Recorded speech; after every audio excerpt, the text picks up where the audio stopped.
Hi, I'm Sue Stockdale, host of the Access to Inspiration podcast, where we hope that you will be inspired by people who may be unlike you.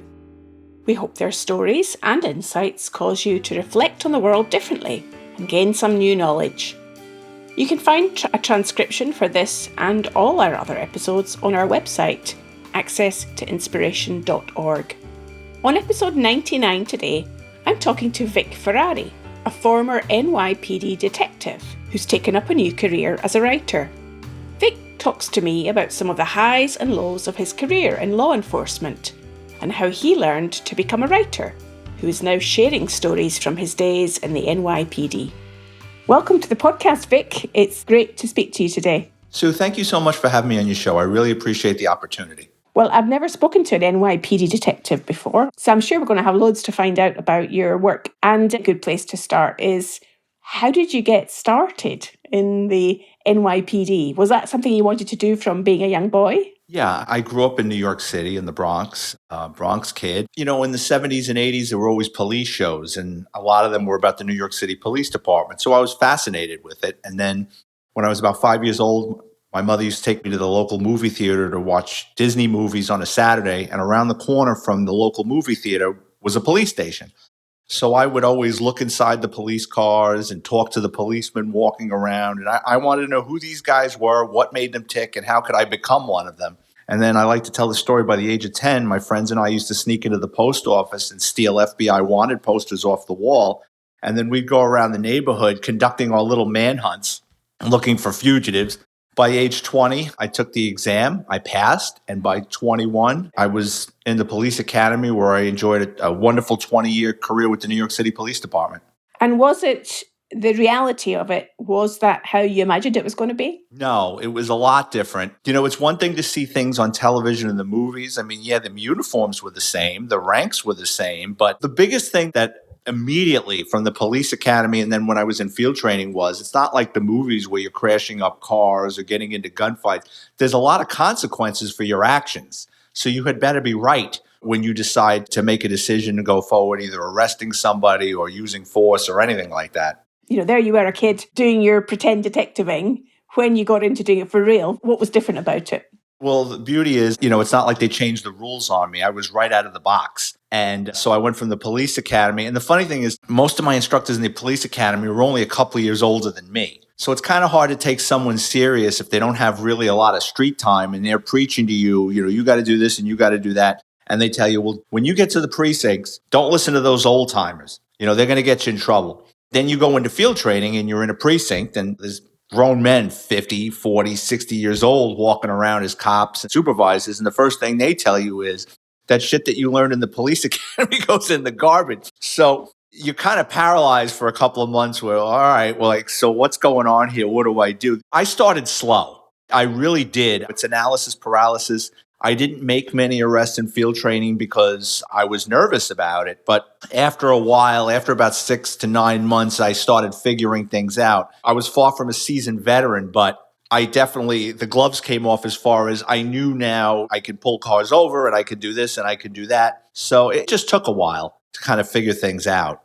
And is it, as we see on the TV, that you are accompanied by somebody more experienced when you're going out in that initial period in the precinct? Well, things have changed. So back in the 80s, right, when you got out of the police academy, you were assigned to a field training unit. And that was inside a precinct. So the field training unit I was in, there was 40 or 50 rookie cops. And there were 4 or 5 sergeants. And what they would do is every day they would sprinkle us on foot patrol around different parts of the South Bronx. And you had a street corner. You had a street with maybe 2 or 3 streets on the west side of the street, and you were expected to handle whatever came up on your post. So if someone came up to you and they were in a car accident, you took an accident report. If a domestic violence, and the person was there, you'd make the arrest. So it was baptism by fire. And if you had a question, you would call the field training sergeant who would respond. But you didn't want to become too needy or too dependent on that, because after a while, then they would get pissed off at you. And it's like, oh,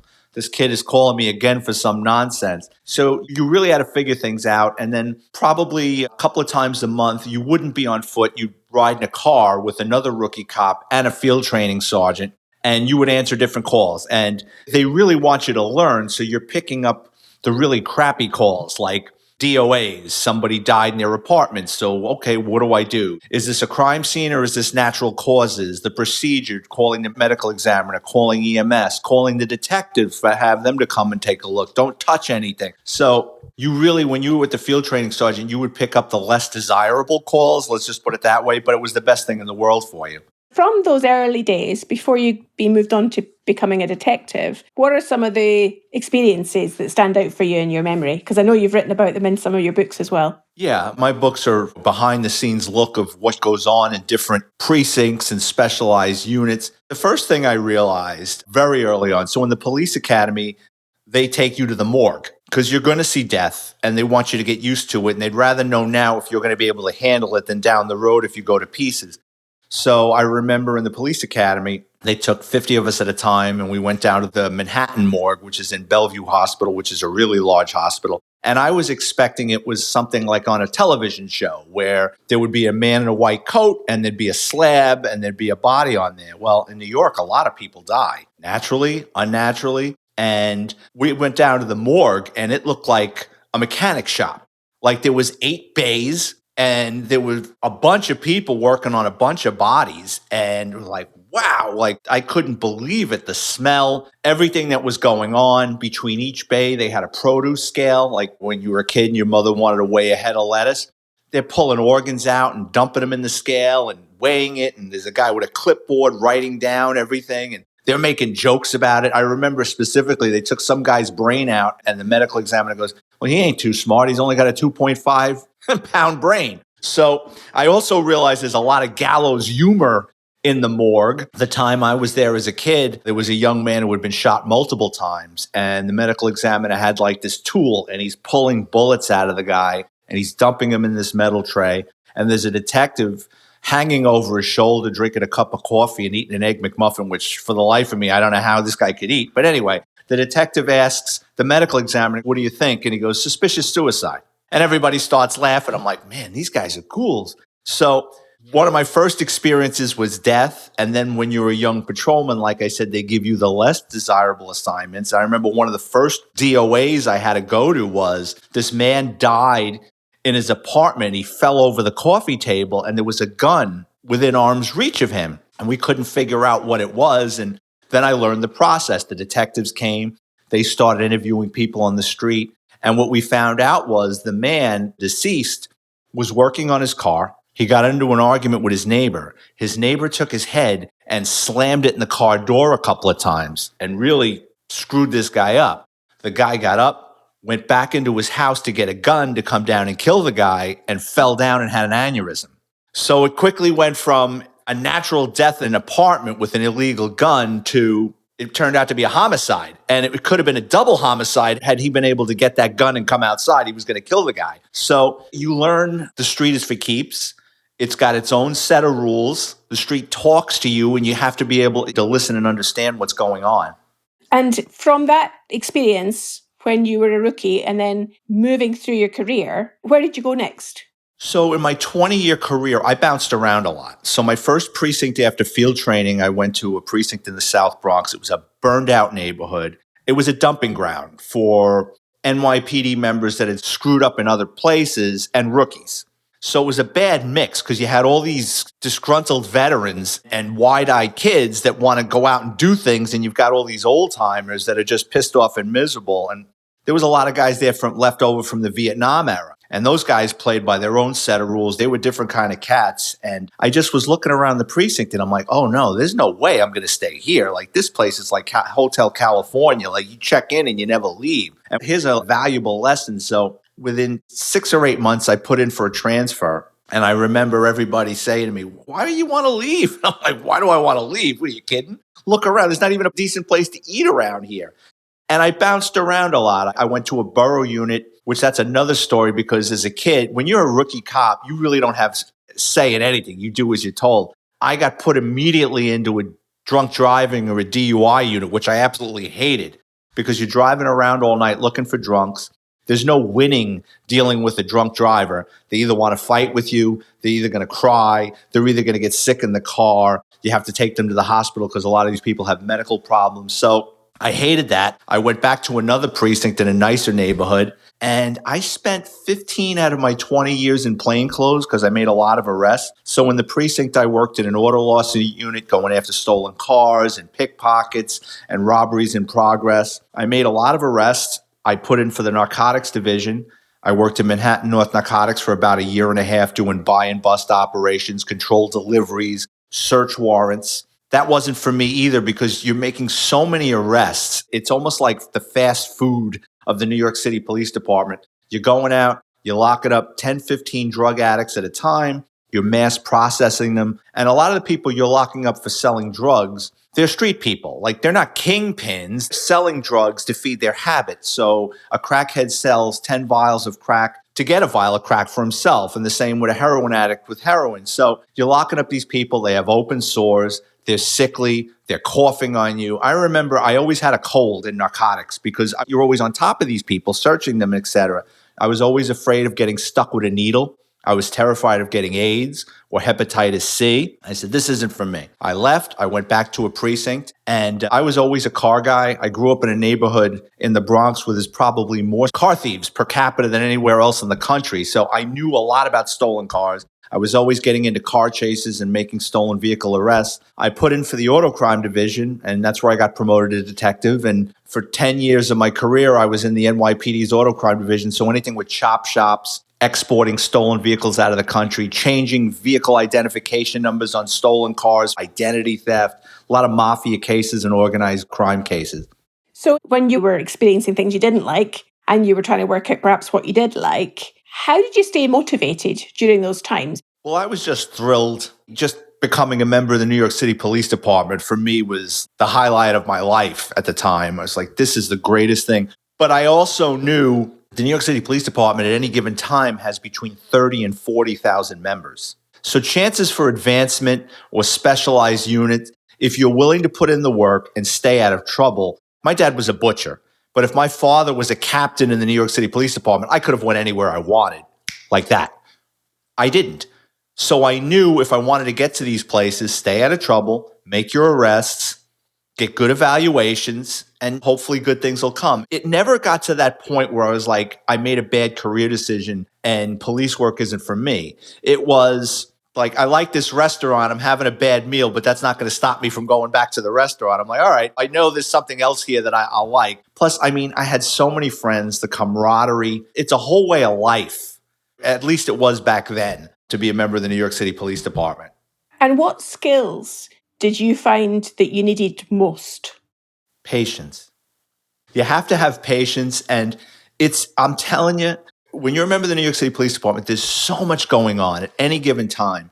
If you're willing to listen and put into the work, you can learn so much from so many different people. I used to love to go down to court because there'd be cops there from other precincts where they had different conditions going on in their precinct, and I would listen to them. I was like a sponge, just like learning things. You know what I mean? Like I'd find the car guys and I would pick their brains. There'd be homicide detectives there. I'd pick their brains. Like I just wanted to know as much as possible.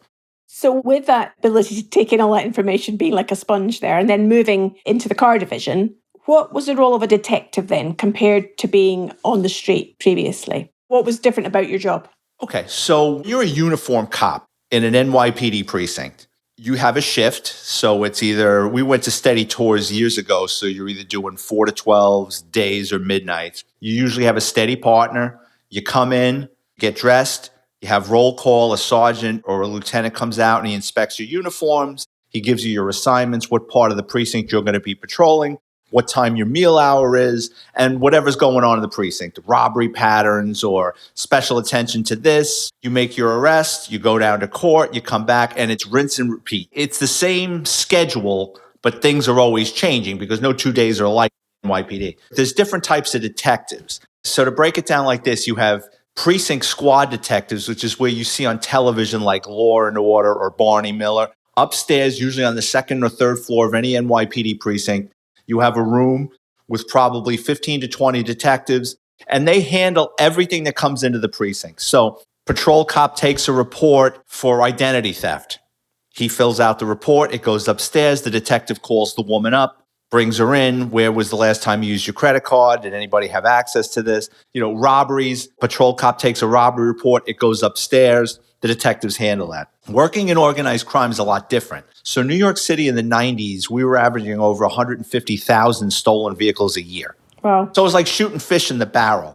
The Auto Crime Division's mission was to take down these gangs, these organized crews that were putting in the orders and stealing in bulk. So we went after organized crime groups that ran the body shops, the junkyards, the salvage yards. We'd also lock up your garden variety car thief. But our mission was to go after the heads, take down these places, go up on wiretaps, try to get as many people as possible in the case. And sometimes while working on these cases, we would solve homicides because guys would talk on the phone, or we would know a guy was involved in a homicide. So when we took the case down, we'd tell the guy, look, you're going away for 20, 30 years. You might want to tell us about what happened up there in the Bronx last week. So when you're in organized crime, you're kind of at the beck and call of the bad guys. If the guys you're working on are doing nights, you're doing nights. If they get up early, you're getting up early. So it was fascinating. So you're very much driven by those that you're seeking to bring justice to.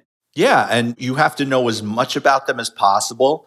Don't take them for granted, and then once you arrest them, like I said, it's patience. Be willing to talk to them and see what you can get out of them that'll lead to more. So in the role of detective, are there any other skills in addition to patience that you really need to bring to what you were doing? The differences between a detective and a cop is definitely flexibility. As a detective, especially in organized crime, you're making your own hours because it goes around what your guys are doing. So you're not going to have a set lifestyle. For 6 months, I could be doing midnights, and then 6 months from now, I could be doing 4 to 12s or different shifts. You have a lot more flexibility of where you can go. Like a patrol cop, if he's leaving his area, he's got to let everybody know where he's going. They're going to be looking for him. Where'd you go? With us, we would just sign out. We're going out to Brooklyn for surveillance, take a couple of radios and check in every now and then just to make sure you're alive, just to check in with your sergeant or your lieutenant. Listen, boss, I'm going out to Brooklyn to check this. Yeah, no problem. As a detective, there's definitely a lot more trust and you're scrutinized more to become a detective. Does that sometimes backfire? Yeah, it does, because you'd have morons that would go off the reservation and do something stupid. But that was far and few between. But there was a lot more trust between the department and detectives as far as what we could and couldn't do. So given that your aim was to bring down some of those heads that were operating in this area, it sounds like it could be a pretty dangerous job that you were doing. How did your family accept your work in the police department? They were happy for me because between the ages of high school and before I got hired, they were like, great, you want to be a policeman? That's great. We're with you, but maybe you should go to college before you get hired. I didn't want to go to college. Or my dad wanted me to go into the trades. My dad was like, listen, it's great you're going to become a cop, but I think you should become an electrician or a carpenter in case that doesn't work out. And I would have none of it. Like, I knew what I wanted to do from the age of 5. My parents, they were concerned, but I don't think that, they knew me as well as anyone. They weren't particularly really nervous. My dad would always say, be careful. I'd say, yeah, Dad, don't worry about it. I'm fine. They raised me. They knew I could take care of myself. When you found you were facing a huge challenge or a difficult situation, what are the moments that stick at the front of your mind?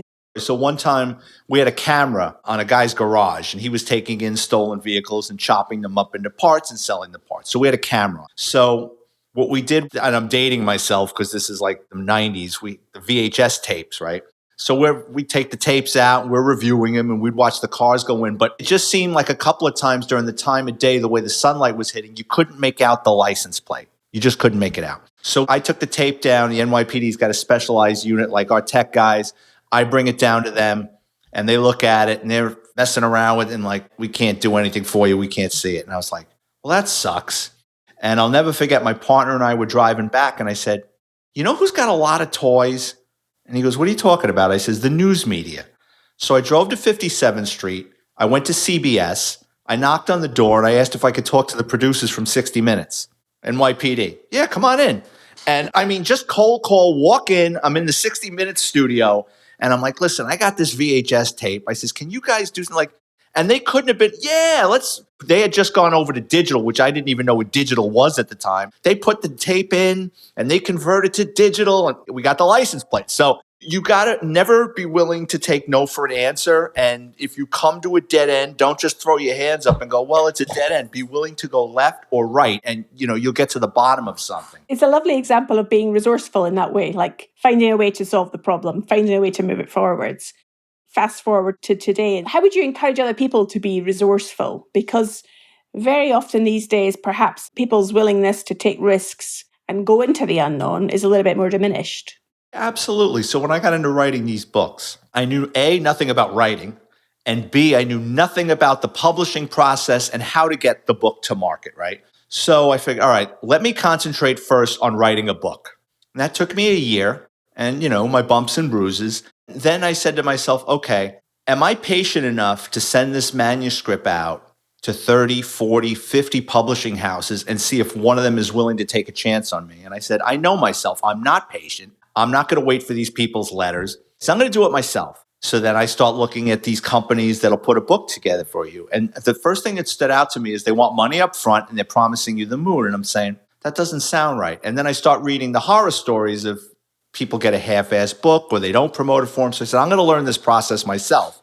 And through trial and error, I've figured out how to write a book, how to get it edited, how to get a nice book cover, how to get it formatted, get it uploaded into Amazon. And then I learned marketing techniques. And that's why we're sitting here talking to this day, because one of the greatest tools to marketing a book is podcast interviews. And what did get you into writing in the first place then, Vic? I retired. I moved down to Florida. I was bored out of my mind. And my friends and family said, you got all these wild stories. You can tell a story. Why don't you just start writing them down?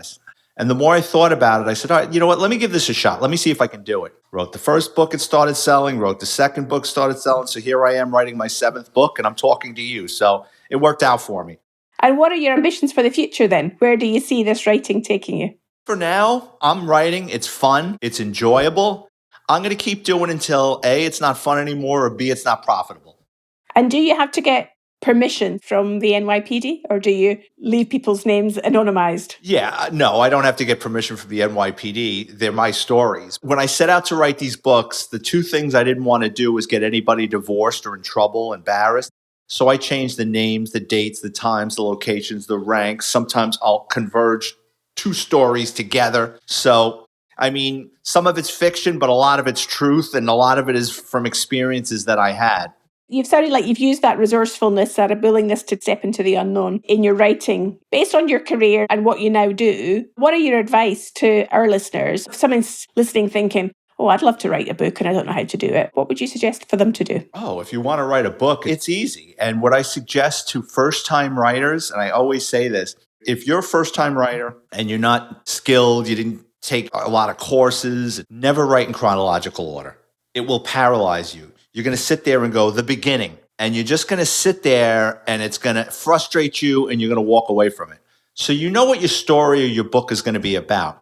Pick a part of that book that's going to be enjoyable for you, that you love telling that story, and go with that. And then you can build around it. You don't have to write in chronological order. Just write different chapters and then you can string them together like an episode of Seinfeld. You're really eloquently describing just take the first small step. Is really what I'm hearing from you. Take the first small step, see where it goes to something else. Yeah, and if you have writer's block with a story, right, stop writing, call up your friend, call up your sister, somebody that you could talk to at any time about anything and say, I want to tell you a story. And tell that story. Don't read it to them. Just tell the story of what you're writing, and it will unlock things in your mind as you're speaking, like, oh, I could use this word. This will make it more cohesive. This will work. So always tell the story to somebody when you have writer's block. And another thing, before you send your book off for a copy edit, read it out loud. I have 2 dogs here right now, and they think I'm nuts. But what I will do is, before I send that thing out, I will sit there and do like a Shakespeare in the Park and read my book out loud. And I'll go, oh, that doesn't sound right. I edited it as best I could. But once you read it out loud, you're going to be able to fix a lot of things with it. If you read something so many times, your mind just says, yeah, it's fine. But when you read it out loud, you hear it as opposed to reading it. I guess a different type of learning. So, Vic, when you tell your story of your career on podcasts like this one, and you're hearing it back, what are your reflections? Well, I had to get over when I first started doing these podcasts and I started watching them, especially like the ones that go on YouTube. I was appalled because My voice to me sounds like nails on a chalkboard. I'm like, oh my God, do I really sound like that? I cringed, Then I start watching myself on the videos and I had no idea my face was that expressive. So that took a while for me to get used to. But I also learned a lot as far as how to do an interview and watch my ums and ums and be prepared for an interview. Know what to say, have notes, know the person that's interviewing you. What are they looking for? If a woman's interviewing you about a cooking show and I'm talking about police stories, it's just not going to jive. So I guess the biggest thing I took away from it is if I'm going to write books, I have to be willing to promote it because you can have the greatest product in the world, but if no one knows about it, it's not going to sell. That's another mistake first-time writers. They write something and they walk away from it. It's like, no, you got to keep putting CPR into this thing. You've got to market it on Facebook, Instagram, Twitter. You got to learn how to do hashtags. You got to be willing to do interviews. It's guerrilla warfare to get your book in front of people. So many, many small steps that you have taken in the writing game as well as in your career, Vic. It's been great to speak to you today. If people want to find out about your books and about you, how might they do that? Sure. So just go on the Amazon books section and type in my name, Vic Ferrari, like the car. All my books will come up. And if they want to get a hold of me on Twitter or Instagram, they got a question or they want to interview me, I'm at Vic Ferrari 50. Perfect. Brilliant. Thank you, Vic. I just want to say thank you, Sue, for the opportunity to my friends across the pond. And it was a great interview and I appreciate it. I hope you enjoyed hearing from Vic and maybe you now are inspired to begin writing yourself.